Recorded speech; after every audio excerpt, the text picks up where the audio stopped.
In the year 2174, overpopulation has depleted Earth's resources, so humanity builds an interstellar ark called Elysium to send 60,000 people to colonize Tanis, an Earth-like planet. Since the trip will last over 100 years, the crew is put in hypersleep, and teams will wake in turns biennially to maintain the ship. 8 years after the mission starts, the ship receives a message from Earth. "You're all that's left of us. Good luck, God bless, and Godspeed," but it's only seen by a few crew members, including Gallo. An unknown amount of time later, Corporal Bauer wakes up inside one of the hypersleep capsules, disorientated and suffering from partial amnesia. As soon as he is out and disconnects all the wires from his body, the power in the ship goes out, but luckily there is a flashlight nearby that he uses to investigate the area. All the other capsules are empty except for the one with Lieutenant Peyton in it, and looking at his own helps him remember his name, but there are no other crew members around. The ship's control panel isn't working, but he does find his locker with some clothes and a picture of his girlfriend.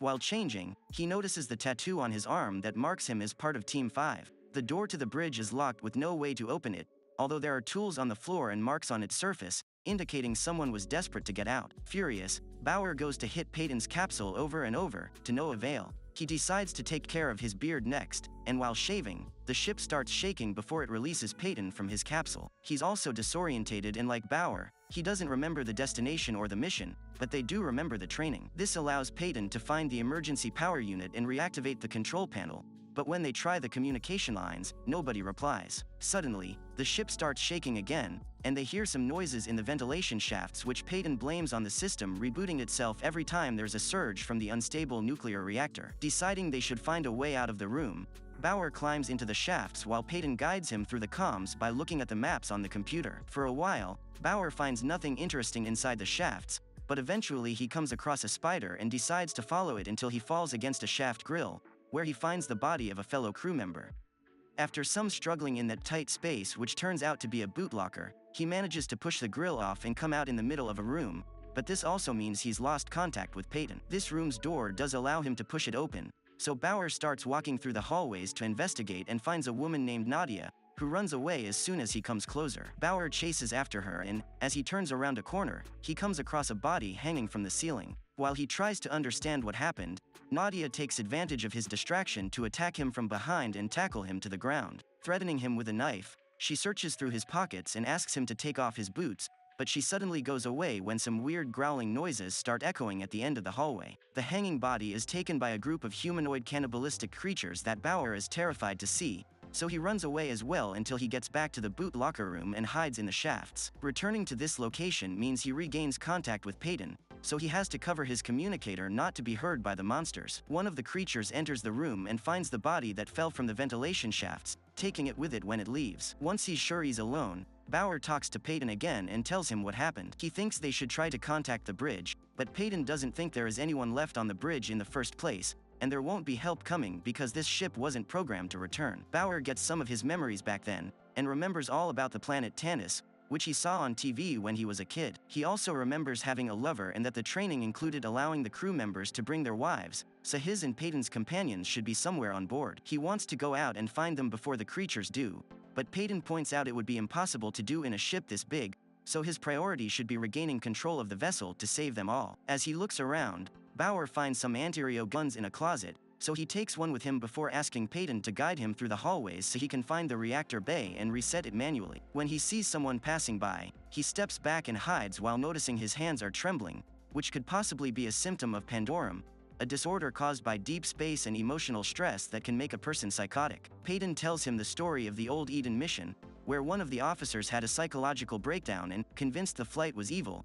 he evacuated the ship by launching all the hypersleep capsules into oblivion. While chatting, Bauer continues to investigate the area, unaware that he's being followed. He finds another body hanging from the ceiling, but to his surprise, this one isn't dead. Shepard from Team 4 attacks him at first, thinking Bauer is one of the creatures, but Bauer quickly reassures him and helps him get off the booby trap. Shepard knows as little as Bauer does about the situation and refuses to follow orders, but when a bunch of creatures appears at the end of the hallway, they run away together. Bauer manages to hide, but Shepard falls on one of the traps again, so the creatures start feeding on him. When Bauer tries to shoot one, the monsters finally notice him too and start chasing him until he falls from a very high platform. Suddenly, he's grabbed and dragged away into a locked room by another crew member, Man, who doesn't speak English. Communication is almost impossible, But Bauer does manage to see Man's tattoo and discovers he's from the agriculture unit, so he tells him to wait there while he looks for the reactor, since Bauer is from the flight unit and knows how to handle it. After losing contact with Peyton once more, he makes it to the cargo room, where he's attacked and overpowered by Nadia, but he's quickly saved again by Man. He and Nadia begin a furious battle that Bauer interrupts by shooting his gun in the air, telling them they should all be working together to survive. They accept after Bauer promises them he should be able to fly the ship if he can find the reactor, so Nadia guides them to the correct way. They arrive at a door that she can open only when the reactor surges, so the creatures almost reach them while waiting. Bauer manages to keep them back with his gun long enough for them to enter the room when the surge finally hits, and he finds the place where Nadia has been surviving all this time, the embryonic chamber, where they keep the livestock and wildlife repopulation. They already lost 30% of specimens, and Nadia has lost the other 4 people she woke up with as well. After sharing the fact she's also suffering from partial amnesia, she shares some bugs with them to have as food. Meanwhile, Peyton continues to hit the door to open it to no avail. He also starts hearing noises coming from the shafts, making his paranoia worse. Moments later, from among the wires, he sees a young man emerge. It's Gallo, who is naked and claims to come from the bridge before passing out. When he wakes up sometime later, Peyton starts asking him questions as he notices his tattoo marks him as Team 4. Gallo explains he had to kill his teammates in self-defense when they were overtaken by Pandorum, and that's why he's covered in blood. Bauer, Nadia, and Man continue their search for the reactor and cross the hypersleep chamber, where most capsules lay empty because it's the creature's main hunting ground. Man stays behind, watching something, and Bauer wants to look for his wife, but Nadia explains civilians aren't here, only officers. As they advance together through the room, the floor under them breaks and they fall into some sort of sewer filled with human bones. This turns out to be a good thing for them, however, because a creature arrives then and isn't capable of seeing them down there. After the monster is gone, they climb out of the sewer, only to find the monster waiting for them. It doesn't hesitate to attack them both, and while at first it keeps the upper hand, the fight turns around when Man arrives and gets the creature off them. By working all together, they manage to kill the monster, but there is another one that has been watching them all along and now is summoning more of his kind to eat the body and attack the humans. As the trio runs away, they notice one of the capsules opening and a crew member waking up, but there's no time to save him. The creatures quickly surround him and feed on him. The 3 of them manage to escape and get inside a barricaded chamber where they meet Leland, the ship's cook. While he prepares something for them to eat using the water that leaks into the ship and the algae it creates, Nadia finally tells Bauer her theory. The creatures are the members of the crew that mutated into these monsters thanks to the accelerator every officer had gotten injected in them to help them adapt to the environment in Tanis, since this stuff is supposed to jumpstart evolution. Leland overhears them talking, and since he's been awake for a long time, he knows what's happened, so he starts telling the story at the same time Gallo tells it to Peyton while trying to make him lose his mind. When Earth vanished thanks to some unknown catastrophe, the ship got the message that told them about this tragedy and wished them good luck. Hearing this news, Gallo lost all hope and became insane, so he killed his team and induced Pandorum in other passengers before goading them into a violent and tribal culture. Then he went back into hypersleep. Bauer and the others lose consciousness as the story ends, only to wake up some moments later to find out Man had drugged them and now he's tied them up with the intention to eat them. After stabbing Nadia, he moves to Bauer, who manages to change his mind by explaining the ship is on its final stage before shutdown and none of them will survive if he doesn't reset the reactor. Man frees them and lends them his radio so Bauer can contact Peyton, who checks the computer memory and confirms the ship only has 47 minutes left. He also provides them a path they can follow to the reactor. As they cross the hallway, they encounter one of the creatures, but this one is very young, which confirms the monsters are reproducing. Nadia asks them not to kill it because it's just a child, but this causes the kid to run away and alert his peers. The group flees and hides into a room with all the civilian hypersleep capsules,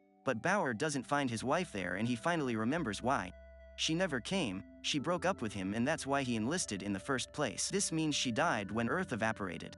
With nothing left for him to save, Bauer starts losing hope and almost loses his sanity as well.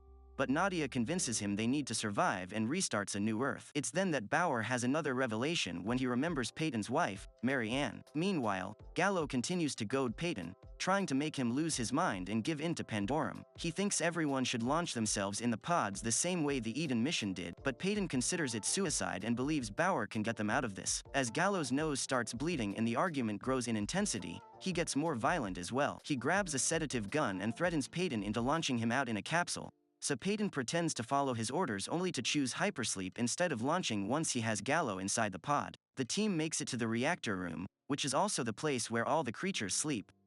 When they try to cross a walkway, it collapses under their feet, and while Nadia makes it to the other side, Bauer falls on a metal beam, and Man is left holding the walkway so it doesn't drop on top of the creatures. After slowly lowering himself to the floor, Bauer covers himself with monster skin to cover his own scent and carefully makes his way to a nearby ladder. He does make it to the reactor, but his flashlight falls on his way up and wakes up the monsters, who waste no time in going after them. Man drops the walkway, killing a good amount of them before running away while Bauer finally restarts the reactor, which returns power to the ship and kills a good number of monsters as well. The mutant leader goes after Man to engage him in hand-to-hand combat, and after a very tough fight, Man defeats it and kills it, only to find the mutant kid seconds later. He hesitates to kill it, which is a big mistake. The child doesn't think about it twice and cuts his throat open. In the meantime, Bauer and Nady are following Leland to safety while the rest of the creatures chase them, but the cook betrays them and locks the door behind him so he cannot be caught. Now the power is back. Peyton finally manages to open the bridge door right before Gallo escapes the pod and,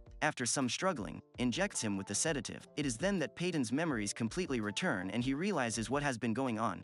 He isn't Peyton, he is Gallo, and the man he's been talking to was a hallucination of his younger self. Peyton had been one of the crew members he killed, and since Gallo took his capsule, he thought himself to be Peyton because of the amnesia. At that moment, Leland arrives at the bridge and pretends to be a friend of Bauer's, but Gallo doesn't care. He simply kills him by injecting a sedative into his eye. After they manage to force the door open and leave the creatures behind, Nadia and Bauer make it to the bridge as well, where Bauer recovers his gun from Leland's body and rushes to the computer to open the flight log, which reveals 923 years have passed since the mission started. Gallo reveals himself then and admits his lie, which Bauer had already discovered, before opening the shutters on the ship's window to show them as all black. Not a single star could be seen anywhere. Having lost all hope, Gallo tries to goad Bauer into insanity as well, speaking of the lack of God and law, which equals absolute freedom. However, Bauer believes in having law and order, so those words make him react and he jumps on Gallo, ready to kill him, when Nadia interrupts him with a very important discovery. There are bioluminescent creatures floating around them. They finally realize the ship landed on Tanis 800 years ago and it's now lying on the bottom of the ocean. Gallo takes advantage of the distraction to jump on Bauer and try to kill him, but Nadia comes to the rescue and they start to fight. Since she's still hurting from Leland's stabbing, Gallo easily overpowers her, so Nadia tries to get Bauer to help her, but he doesn't hear her. Now it's him the one having a hallucination, so instead of shooting Gallo, he shoots the wall, believing the mutants are coming. The shot breaks a window and water starts pouring into the ship, killing Gallo and any remaining creatures. Nadia and Bauer manage to get into one of the flooded pods, and since the air isn't enough for both of them, Bauer puts the oxygen mask on Nadia's face as the computer launches over 1,000 capsules, including theirs, when it detects the emergency. Bauer and Nadia surface near a beach moments later, and together they watch all the other pods make their way up as well, which means now they have enough people with them to start rebuilding a new Earth. Subscribe to watch more videos like this, turn on notifications, and leave a like to help the channel out. Thank you for watching. You should check these recaps.